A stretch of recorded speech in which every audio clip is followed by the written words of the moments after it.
All right, we'll go ahead and get started. Welcome, everyone. So thank you all for joining us. For everyone that was with us last webinar, welcome back. And for everyone that's just joining us for the first time, welcome. We're thrilled to have Bob Gunn take us through yet another informative webinar on LED rebates. For those of you who don't know Bob Gunn, he is the founder of Synergy. He'll give you more of an introduction, but they specialize in grow lamp rebates. BIOS and Synergy have partnered together, and through this partnership, Bob is kind of our in-house rebate expert, and he offers a very valuable service to our customers. He ensures that they are receiving the full rebate potential for their project to help make the switch to LED as painless as possible. In our last webinar, we went over general rebate info, and today we're going to be diving a little deeper. Before I hand it off to Bob, I just wanted to give you guys a quick couple pointers. So if you guys have any questions at all, there's a Q&A button that you can enter your questions into, and Bob will get to all those at the end of the webinar. I'll ask those questions and he can answer them for you. So please feel free to enter in the Q&A at any time during the webinar, and we'll make sure to get to those at the end of the session. So without further ado, Bob, please take it away. All right. Thanks, Patrick. Thank you, everyone, for joining us on this Friday afternoon. It's a beautiful day here in Washington State, where I'm calling in from. I'm not sure if you can see me or not, but I'll assume you can. I can't see anyone, so that's different than usual these days. But yeah, I'm really glad to have this follow-up webinar. As Patrick mentioned, BIOS and Synergy has a partnership. It's a win-win situation for us. BIOS knows their technology, knows the horticultural science. I really know utilities and what utilities are looking for out of how to influence customers to do the right thing from an efficiency standpoint, and bridging the gap between those two. And the third leg of that stool is the growers, of course, trying to know enough how to speak each one of those languages and find the common grounds and move these projects forward is what we do. So I've had a great relationship with BIOS for a couple of years now, and I'm really thrilled to be doing these type of webinars to repeat a lot of the content that this is similar to stuff I might share at a conference, or I will, in numerous conversations throughout the day, speak with regulators and utilities and growers and the folks at BIOS to help educate about how this thing called utility rebates works. So, that's by way of introduction. I am the in-house rebate expert for BIOS and its customers. We are at your service. This is part of the enhanced commercial technical services they offer. We do a lot of rebates and optimizing of rebate estimates. That's where it always starts. When, based on someone's zip code, we want to qualify a project, see if rebates are even going to be part of this conversation, because it depends on your utility and sometimes it's luck of the draw. We optimize those rebates. We do introductions to the right players. And then for growers who would like the white glove service or the full concierge service, we'll say, for a small fee, we'll do the whole thing for you. Excuse me. Much like hiring a realtor to do the whole thing, or a lawyer to take you through some legal process. We'll do that for you as well. And that's an opt-in service. And part of what positions us to have knowledge about this is my background in the utility space, going back about a dozen years. And we maintain a database of 2,000 utility programs. Each one of these utilities, I should say, generally maintains their own program. And the programs, the rules and regulations and the inputs are always changing. And it's not their fault. It's really horticulture lighting is a new thing to utilities. And the way that we define and measure energy efficiency and performance it's a change. So it's a moving target. Utilities are trying to catch up to that. There's not really a single point of contact to administer programs for the whole country by any means, but there's a lot of tools and things that help us get there. Anyways, we're tracking all of that and how utilities are using those tools or aren't. But despite the changing, inputs and rules and regulations, there are a set of, guiding principles, and really it's a language of how utilities speak and how evaluators speak, how regulators speak, how they talk about cost effectiveness and additionality and interactive effects between things. That's the common language that I speak with utilities, that it's not really necessary for a grower to understand how to calculate total resource cost effectiveness. But they need to know that on the other end of that equation, the utility is looking at that. So they're asking questions that are important for them. So on this webinar, it'll be a little different than the last one. Last one, we covered a little bit of who, what, when, where, why. I'm going to focus a little bit more on the how for this, how utilities pay for this stuff. So the agenda, we'll talk about how long this takes. Timeline is a big thing, often catches people off guard with, frankly, how long it does take. But why it takes that long, we'll get into that. How much incentive we can expect. How is the incentive calculated? I won't belabor it too much, even though that's, as an analyst, it's near and dear to my heart. And baselines. How do we calculate? How do we know what we're comparing our savings to when we say energy efficiency saved? That's a big one. Free riders. How are we? What are the other utility concerns about utility programs? How are they assuring their regulators or people looking over their shoulder or their people approving their budget that the incentives are being appropriately distributed to people? They're not being taken advantage of. And how much is the right amount for them to pay and for the customer to pay? What are those set points? And also, a fun topic to discuss is fraud. On my second to last slide, I'll show you how to commit rebate fraud, and hopefully it'll go without saying that I'll tell you shouldn't do this, but it's a practice that happens. The temptation is there to get a bigger rebate, and so I'll share with you one of the oldest tricks in the book that still happens today. But hopefully you'll see why I'm discussing fraud. I don't want you to commit fraud. I don't want customers to commit fraud, and that's why when you work with us, we will say let's get the biggest rebate possible, but we're not going to cross that line, and I'll show you where that line is for one example. And then we'll discuss a couple quickly surprises about disqualification and communication, and things where you thought you understood what was happening, but where it didn't work out in the end. Okay, so that's our agenda. But I'll try to get through all this, maybe a minute or two per slide. So maybe at least by halfway through the hour, we'll be open for Q&A. Please bring your questions. Last time, that was a great conversation at the end. First slide. Let's talk about how long will this take. Here's my timeline slide for energy efficiency incentives. In a nutshell, it'll take longer than you maybe expect if you're used to, like, if you hear the word rebate and you think, I buy an Energy Star refrigerator at Lowe's and I get a rebate, or I mail in a rebate. It's not the same thing. These are custom incentives. So these first two steps of qualifying projects and scoping out projects, that's generally before we really even start the application process. We're qualifying, is this customer eligible? Are they on a commercial, not residential, but a commercial electric meter? That's a big question that we sometimes find out too late in the game, that they're running, let's say, a medical caregiver grow with 30 lights, and it sounded commercial to us, but it's actually on a residential meter. That we want to vet out early in the process. So we're qualifying the project, and the fixture qualification, of course. We talked a little bit about that. Sometimes utilities will say your fixture needs to be on a qualified product list. Other times they'll say it just needs to meet certain specifications, like a warranty or certain efficacy measurement. So anyways, that's kind of a lot of back and forth with BIOS salespeople to the customers, qualifying if a project's involved. At that point, they'll bring me in to say, let's lay it out on paper and say how many veg lights we have, how many flower lights we have, if it's indoors or if it's a greenhouse, etc. And I'll do a quick estimate to let them know, instead of a generic percentage number, I'll say, for this project, you can expect $22,000 back from your utility. And there's sometimes different scenario plans. Well, what if we did more of these lights or more of those lights? The incentives will go up and down. We try to give customers and prospective growers or investors the best, specific number of what they can expect, so they can plan their CapEx and their cash flows around this rebate process.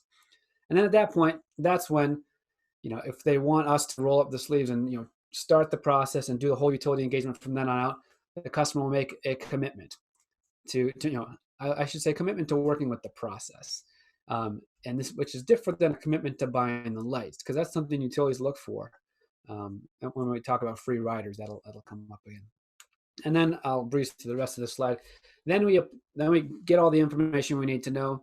We apply for the utility, and it generally takes the utility, I'd like to say, generally 3 to 4 weeks, but sometimes 6 to 8 weeks for them to get the information they need to know to then issue a contract or a formal notice to proceed. And that might sound like notice to proceed or authorization letter. That'll have a date. And that's a very critical date. And the last time and this time, I'll always talk about pre-approval is the most important thing with these programs. So we have to wait till after that long bar, the rebate application, where we get the utility approval. Then the customer can execute that PO, put down a deposit, ship the lights. There is often a dance if you have, say, a manufacturing delay. Say it's a large order, it's going to take 8 weeks to manufacture and ship the lights. You don't want to wait till then to get started, but you also can't put a deposit down before you get that approval, because simply that act of putting down a deposit could disqualify you. So there's a little bit of a catch-22. So there's that dance where sometimes the manufacturer in good faith will get stuff ready, but they can't officially get going. Then you buy and install the lights. The utility comes back and does a post inspection. I kind of skipped that. Usually, absent COVID, utilities would almost always, for any major incentive, come out and look at the facility and make sure they understand where these lights are going to go, how many square feet each one will cover, et cetera, and also make sure verify if you're removing existing lights or if it's just an empty warehouse that you're building out, and to make sure that you haven't already purchased the lights. So they'll do a pre-inspection, they'll do a post-inspection. We are doing a lot of digital, virtual inspections these days. That's pretty cool, where people have self-service. You can just walk around with a video camera and do that. So then that final utility verification, rebates are paid. That process can take 6 months. We've measured over 80 executed projects like this, and I want to say 200 days is the average from when we say let's go to when we get the check in our hand. So keep that in mind when you're planning your cash flows. I guess that's the takeaway. It's usually not an instant rebate. You usually have to pay for the lights, and then maybe 6 months later you'll get the check back. Okay, so that took longer than had planned. So how is my incentive calculated? That's what we want to know. In general, these are custom calculations. They're generally based on the amount of energy saved, so that's the kilowatt hours saved on an annual basis, and or the demand reduced. Certain utilities, like in the Northwest here, we care about energy savings. We don't have as much peak concerns. We don't have high air conditioning on hot summer days, but maybe in hotter air conditioning climates, Texas, certainly California, they really care about when those savings are occurring, and they care about peak savings, which is kind of the same thing. So they'll give you a combination of, let's just take Southern California Edison. They might give us, oh man, I should know that off the top of my head, 12 cents per kilowatt hour saved plus $150 per kilowatt reduced. So it's a combination of both. The difference between energy and demand for non-energy folks is the runtime. Energy is power use over time. So, veg lights have longer hours than flower lights. So counterintuitively, even though they run longer, they save more for the same amount of watts. Let's just say the same delta wattage, difference in wattage. The veg lights will be worth more energy savings than the flower lights because they're running longer. Conversely, if you're in a greenhouse and your lights are only on half of the time because the sun carries half the load, then your savings also counterintuitively are smaller and your incentive is smaller. If you're in a greenhouse but it's just demand reduction based, then your hours won't matter so much. So those are the two main inputs, but there's others. You'll hear up to 50% of the cost. And when utilities say cost, they almost always mean incremental cost. And incremental cost is the difference in what you're buying and what you would have otherwise done.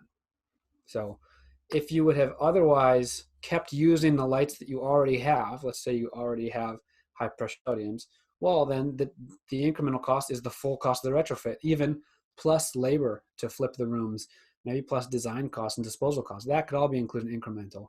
For most of the projects, I'd say 90% of the projects we look at, these are new facilities. So the incremental cost is, I'll use easy numbers, $1,000 LED, then minus a $200 high pressure sodium. So the incremental cost is $800, excuse me. So when utilities say, well, give you up to 50% of the cost, it's up to 50% of that difference, or the $800. So the max you would get is $400 on that incentive. That's if you have enough energy savings to get there. They'll also So that's the incremental cost one. Hope that wasn't too nerdy. Up to so many dollars per year. Depending on the size of the utility, they might give you up to $1 million per customer, or I've seen as low as up to $11,000 per customer. That's kind of internal budgeting question for your utility. And down to an X year payback. This is a question. The next slide asks if costs matter. A couple slides from now. If the project is too expensive, it might not be deemed cost effective. Or if the incentive is too rich, utilities might say, we'll give you incentives down to a point where it's a 1 year payback. Beyond that, this should be a no-brainer, so we'll stop paying at that point. Similarly, if it's too expensive and it takes longer than maybe 8 years to pay back, the utilities might say, we can't fund that project because it doesn't pencil out from an economic standpoint. That is, cost effectiveness tests. That people run their whole career being experts at cost effectiveness, but in general, the utility wants to prove that the dollars they're giving you is giving the utility a good return on investment. And also for the participant, there's participant cost tests. You want to make sure that that participant, if they're promoting an LED technology, you want to make sure that that participant will have positive, economic return. Also, there's non-participant tests. Will the other people who are funding this participant's project, will they benefit in the form of lower rates and lower risk, lower exposure? And it has to be kind of yes, has to check all these things. And also, will utility spending $10 million on rebates, let's say, will that cause their rates to go up, or will it keep them lower by reducing exposure to the market? Ratepayer impact measure test. There's all this other stuff that happens behind the scenes when utilities say it needs to pass cost effectiveness test. Just know it's a huge ball of wax, and you don't want to really go there. And I don't really do that anymore, but I used to, enough to know that it's complicated. I'll let your analyst come back and hopefully give us the green light. It usually won't creep up on a project by project basis, but at a program level, these are things utilities look and the regulators look at quite a bit. And finally, compared to a baseline, I just heard a ding. I'm not sure what that was. Before I move off the slide, the one thing I want to say is we hear this up to 50% thing all the time. 50% is usually. You sound exactly like. I'm hearing someone who needs to be on mute. Yeah, let me go ahead and just mute. Someone just chimed in. Okay. Should be okay. Okay, good. Sorry about the interruption. So in other words, the energy saving, the energy savings is usually the driver of the incentives, and it's up to an incremental cost. That's usually a feedback loop.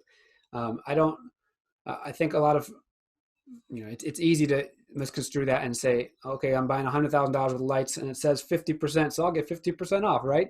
Well, it's not necessarily the case. You might get up to $50,000 off that invoice, but you might only get $10,000 off the invoice. It depends on how rich the incentive is on the per energy basis. Okay, moving on to baseline. Baseline answers the question of compared to what? This is our measuring stick for energy efficiency. And here's a non-technical graph on the left that shows this would be for a retrofit. Let's just say you had some technology installed and then you had an intervention. They're called ECM, energy conservation measure. Let's just say you're running HPS and you're going to install LEDs. Well, you'd expect your energy consumption to be reduced. So utilities use the baseline is it's what is existing in this retrofit example. If you're actually using 1,000 kilowatts of lighting and you drop it to 80 kilowatts of lighting, that's easy to measure because you had a baseline. But what if you don't? If you're a new building, then you need to compare it to what you would have otherwise used. And so utilities model those things. They'll model, we're going to install 80,000 watts worth of LED, and we could have, or we would have installed 100,000 kilowatts of LEDs, or maybe 150,000. And it's unfortunate. It's highly subjective, but the evaluators and the analysts in the room, they need to have some credible, transparent documentation around this. So baseline is usually defined as what is there, and if it's existing condition, if it's retrofit. But if it's not, then we'll look to energy codes.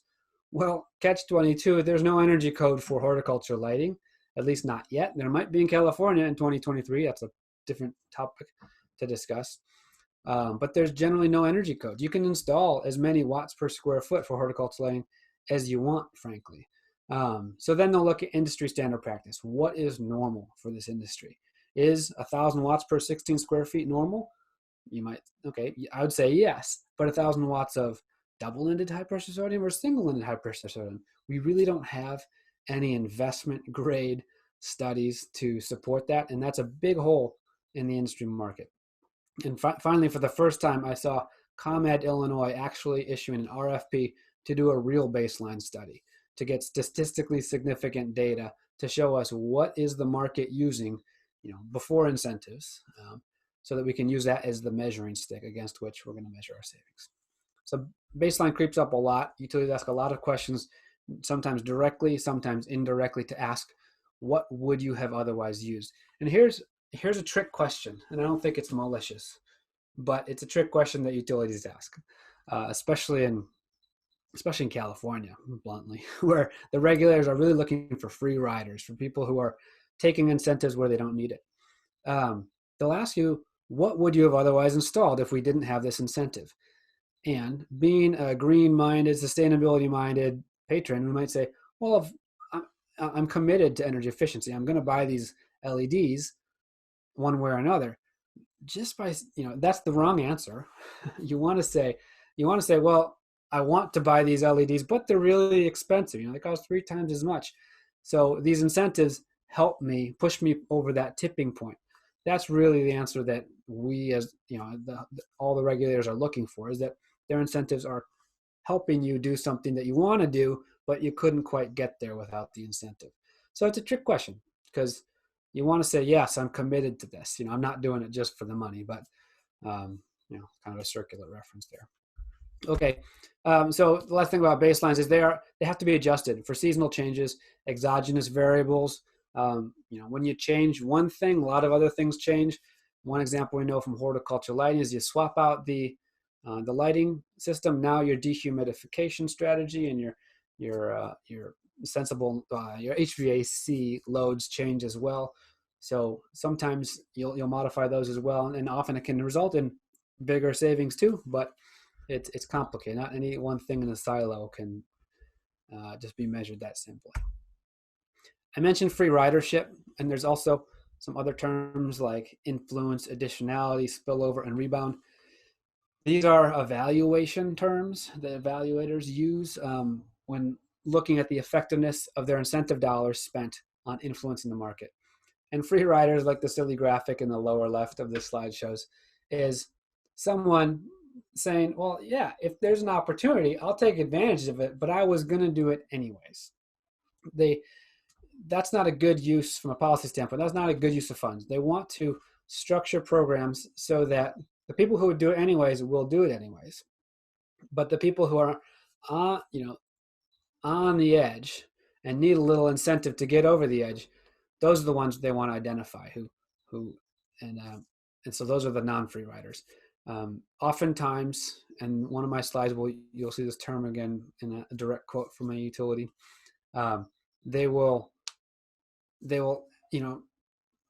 They'll ask, well, they'll try to, if they find out you already bought the lights before getting approved for the incentive, that right there is almost a deal breaker. That says, well, you bought it, you've committed to buying it, so you're a free rider. That must mean you don't care about this incentive.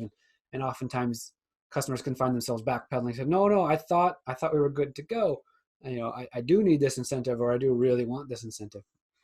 I'm not articulating that free ridership term so well, but it's a big one. Influence is another word for free ridership. Additionality is a term that the carbon markets use all the time, making sure that these dollars are causing something additional to happen that wouldn't otherwise happen. Spillover is a little different. That's generally where I think spillover is generally a positive thing, where a utility is marketing energy efficiency for a particular measure, let's say a lighting measure, but then it gets customers thinking about energy efficiency and they do more measures. That's a positive spillover benefit. Rebound is the opposite of that, which would be once you have a more efficient system, are you going to use more? And the example I think of from rebound would be Like if you had a gas guzzler car and you got a Prius, when you previously had a gas guzzler, maybe you took a lot of public transportation, you tried to not drive many miles. But now that you got this super efficient hybrid car, you might say, well, it's kind of free to drive now, so I'll just take a long drive on the weekend. That would be rebound, where you actually end up going more miles.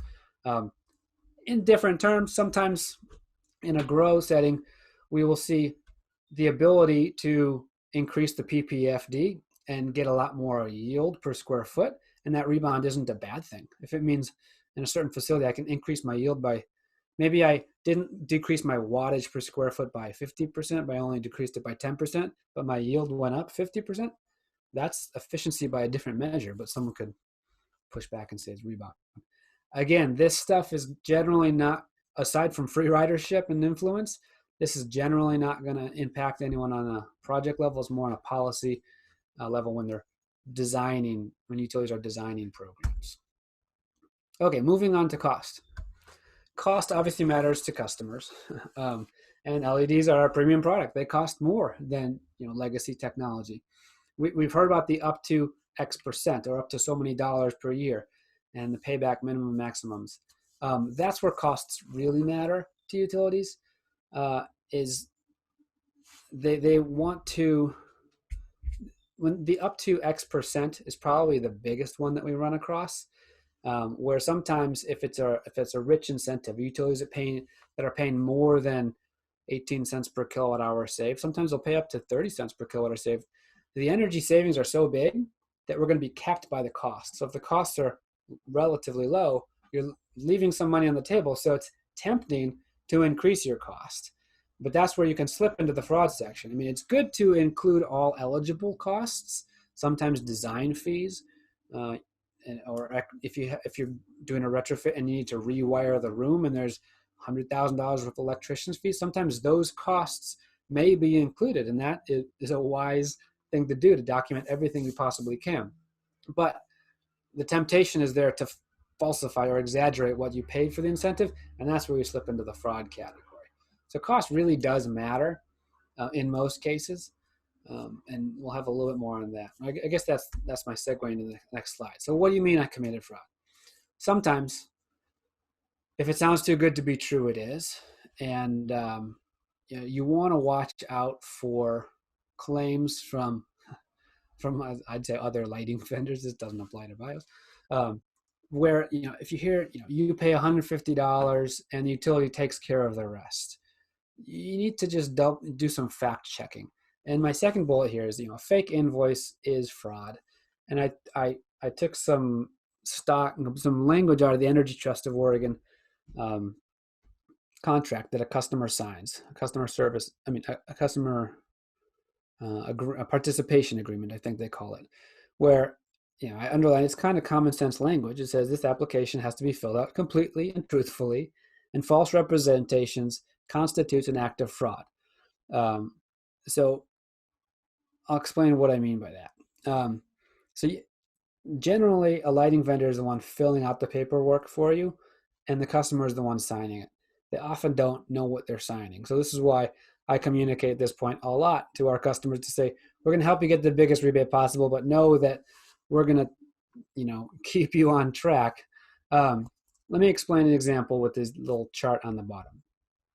Let's just say it's a retrofit, and there's a lot of energy savings on the table, and we know our project is going to be capped at 50% of the cost. So let's just say that this stack bar is $1,000 for a fixture, or 100,000. Add a couple zeros for 100 fixtures, whatever. So let's just report that it's $1,000. Well, in a hypothetical world, let's say the lighting vendor said, I would sell this to you for $700, but let's say it's $1,000, so we get a bigger incentive. Okay, so you report $1,000, and the rebate will come in at $500, or half of that. So then the next slide, you say, okay, look, our rebate came in there. The customer just paid $200 because the vendor really only wanted $400. But so that's the amount that's actually paid. But there's something missing. There's this extra $300. You said you charged $1,000, but if you add up what was paid from the utility dollars and the customer dollars, it only adds up to $700. There's something missing. That's the fraud right there. I'd like to say it's not common, but if people ask me all the time about that strategy, and I strongly advise against it. In this situation, what the incentive should have been would be half of what was actually paid. But the temptation to get a 50% bigger rebate, and a customer who probably didn't know any better signed off on this type of activity, and they got a $500 incentive instead of a $350 incentive. It feels good to them, but they would have to pay if they got audited by the utility. They would have to pay that back, and the fact is, fraud is a criminal charge. It's nothing we want to engage in. So I warn people to watch out for claims that when they say you pay just this amount and we'll take care of the rest from the utility, trust us, just sign here, we'll do the rest. It's good to have, like this is our bread and butter, is doing these applications for people, to have someone prepare all the paperwork and do all the nitty gritty boring analyst work, but know what you're signing. I'll leave that at that. Okay, and surprise, you're disqualified. Here's sometimes understanding vocabulary is important. And on all these examples, I want to say that we've had very constructive conversations with the utility, and we prevail in getting the incentives in almost every one. But there have been some bumps in the road. So here's one. You'll get a pre-approval from a utility. It says, and this is a direct quote, we will pay this incentive once your project is installed and fully operational. We had one project that was installed last December, and the customer said, great, here's my invoice. Can I have my incentive now? And they said, well, you're not operational. I said, sure we are. The lights are on. Look at my Instagram page. It's up and running. And they say, well, you don't have plants in there. And he says, oh, yeah, well, we're having a bit of an investor dispute right now, so we're not running it. And they said, well, you're not operational. And that was a setback for the grower. They said, well, what does operational mean? Does it mean I need to have plants? Do they have to be mature plants? A new facility will take, let's say, 10 different flower rooms. It might take 10 weeks. Depending on your strategy, it could take several months before all of the rooms are full of plants and operational by that definition. So sometimes when I get an approval from the utility, I'll often try to understand what they're looking for by operational. Does this mean the ability to flip the switch on or not? Or even, this is all too common, unfortunately, in our world, a grower is in the process of upgrading their service from 500 to 2000 amps. And sometimes their lights will be installed, but they don't have enough power to turn all of the lights on at the same time because they're waiting for that engineering stuff to happen, which has nothing to do with energy efficiency. But if the lights can't be powered on, that could often be grounds to not pay that incentive. And then in this case, the grower was just left waiting. But it did take another 6 months before we satisfied that operational piece, and grower wasn't happy about that one. Another example is, okay, this was a hard one. We got the pre-approval from utility. Well, I should say, and I wasn't involved in this one, and this wasn't a BIOS. This is from my experience in the market. A utility and a vendor were doing this application for about 4 months, and they said to the utility, okay, they said the right thing in my opinion. They said, hey, our customer's ready to purchase these orders. I just want to be sure we're all set to go. And then the first part of that quote, the utility said, yes, they're good to place an order for the lights. And the vendor thought, great, we're good to place an order. However, then they place the order and they get an email 2 weeks later and say, oh, at this time we regret that the incentives are not available for your project.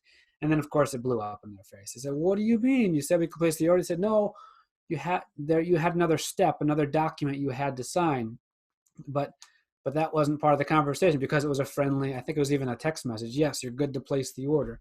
So they thought they had pre-approval. They really did. And the utility was not trying to do anything wrong, but they hadn't conveyed there's another step before we can reserve these funds for you. In any case, we did have to escalate that one and got managed to say, okay, everyone made a good faith effort to get the pre-approval here. And we got that one through. But that was a tricky one. It almost fell apart. It did fall apart on us, but we put it back together. And here's yet another one. Again, this was not a BIOS fixture, but a utility approved a project that was, in this case, a light that was DLC listed, because that's one of those lists that the utilities will look for to say, it's like an Energy Star list, but for lighting, and then there's a horticulture list. So it's relatively new. It's been around since October 2018. So the utility approved the project with all the invoices the quotes rather, that we submitted. And then afterwards, when we were trying to close it out 6 months later, they said, oh, actually, we didn't notice. Well, when we issued the project approval, we didn't notice a slight difference in the model number. The model that was approved is the high voltage model, but the one that the customer is trying to get is a lower voltage model. So we had the formal approval, contract from the utility and everything, but they had missed the detail of the voltage of the fixture that was approved. I missed it too, frankly, but it's just one of those things. Double check your work and have good communication with your utility. Of course, we were able to get through that one because there's usually not that big of a difference in performance. Well, actually, some engineers will probably tell me I'm wrong, so I shouldn't say that. And the last example about a surprise one, this one has like 3 different layers of going on. So I'll read this long quote about someone getting disqualified, and this is one where we did not prevail in the end. So this is, the utility wrote this to me when I went to the utility. I was kind of brought in to do damage control and say, why didn't this customer get the incentive? They've been working with you for pre-approval for several months. And this is what I learned, that when I spoke with the customer, he said he made a deposit for different fixtures. Okay, so the customer changed from one fixture to another, one brand to another brand midstream, which is normally not a problem inherently, but he says, instead of going forward with the approved fixtures, that basically invalidates the previous calculations. And we would need to start over with a new fixture spec. So change orders midstream happen all the time in new facilities, but communicating that with the utility, I'm kind of jumping back and forth from reading this quote and the lessons learned, communicating that with the utility is really paramount. So continuing on the quote, but because the deposit was already made for these new fixtures prior to the pre-approval, the regulator deems that this transaction is free ridership or something that the customer would have done without the aid of incentive. It's unfortunate, but it's a hard and fast rule with our regulator. So here was a conversation the customer had with the utility before I was ever involved in it at all. And they not only didn't understand the approval process, but they said that, yeah, I've already purchased and installed these lights. And that, halted the brakes on this entire application. So that was one where the customer didn't really understand the application process, because I think they were just doing it themselves. Obviously, they were switching vendors from one another, so they didn't have that continuity of someone managing the application process and understanding what it takes. There's one other piece to that, is somewhere along the way there, we talked earlier about qualifying a project and qualifying a fixture. Getting that pre-qualification for a project involves the utility, or the pre-approval for the utility. You can have a qualified fixture that's, let's just say, DLC listed. That's the gold standard these days for lighting fixtures. Not every fixture that is good is on that list for other procedural barrier reasons. But if you have that stamp, chances are you'll be eligible for rebates. But that does not mean your project is approved. So that was the miscommunication on this grower's part. He said, my new lighting vendor said these fixtures are approved, but what do you mean I'm not approved? And that's when the utility said, no, we need to approve your project, and to look at it from our cost effectiveness standpoint, and have our regulators and evaluators do their whole thing. So there's a couple cautionary tales I'll offer you, just about how these things go. How to do them well, and some cautionary tales on how they don't go so well. At this point, I'd like to open up for questions, see who's still hanging in there with us, and thank you for your time listening. Thank you so much, Bob. We have a question flowing in, so everyone else, if you have your questions, please feel free to start start typing them in. First one's from Daniel. He said, when utility looks at efficacy, do they look at lumens per watt or ppf per watt?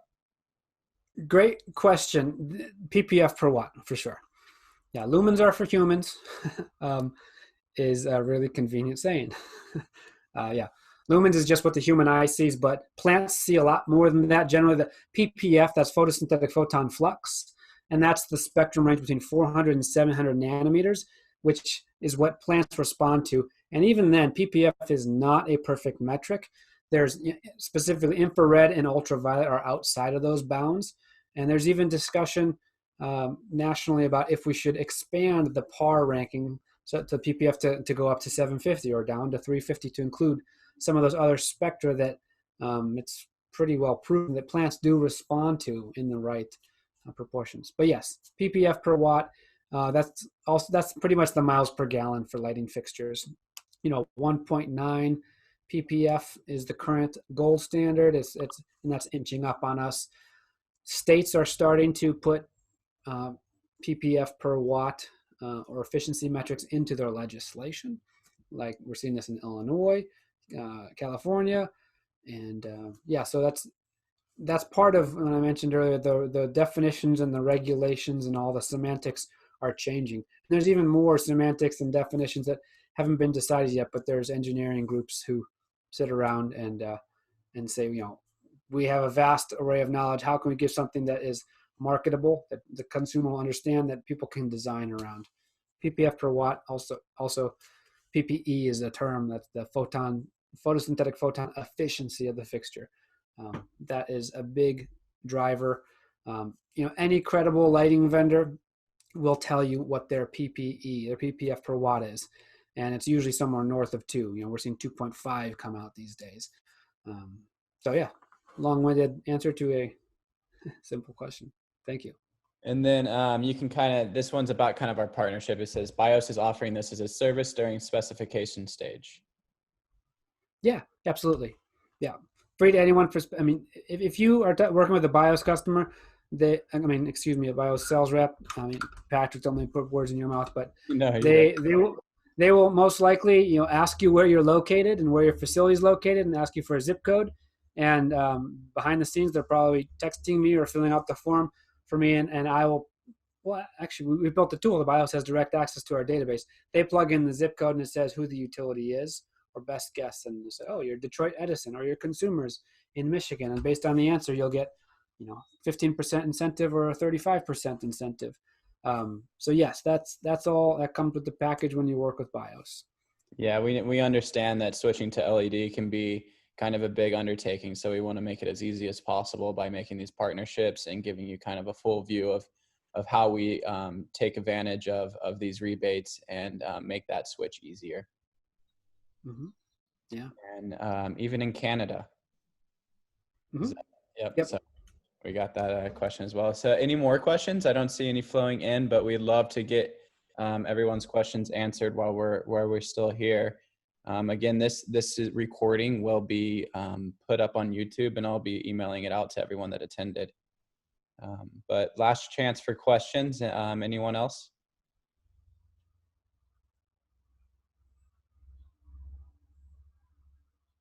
Give it a minute just to make sure no one's typing.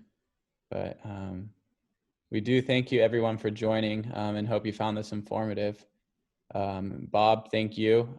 You did an awesome job and we hope to have you on again soon.